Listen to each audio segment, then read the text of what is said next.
In this video, we are going to evaluate the integral of x squared times e to the x dx.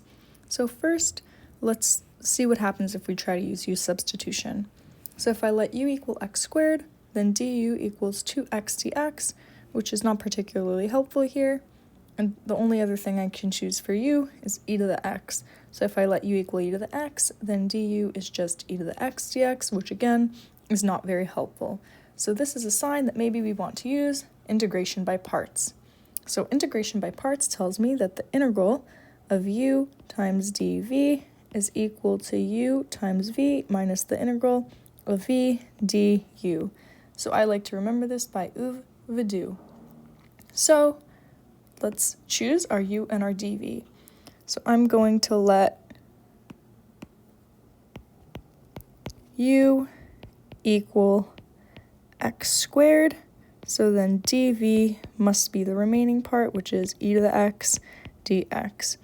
So if uv is x squared, then du is equal to 2x dx.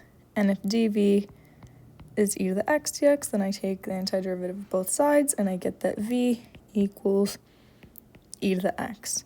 Now I'm going to use this substitution, so I have the integral of x squared e to the x dx, or again, I'll just emphasize that x squared is our u, e to the x dx is dv.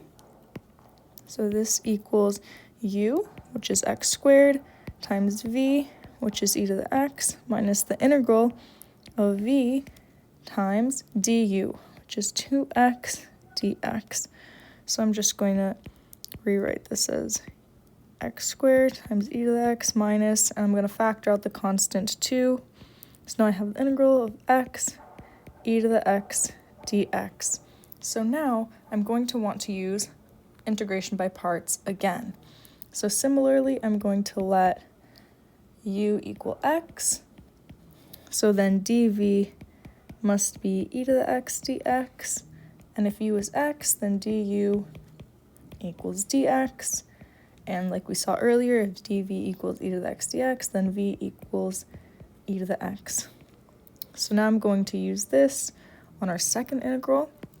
So I can rewrite this as x squared e to the x minus 2 times, now u is x, v is e to the x minus the integral of v, which is e to the x, times du, which is just dx.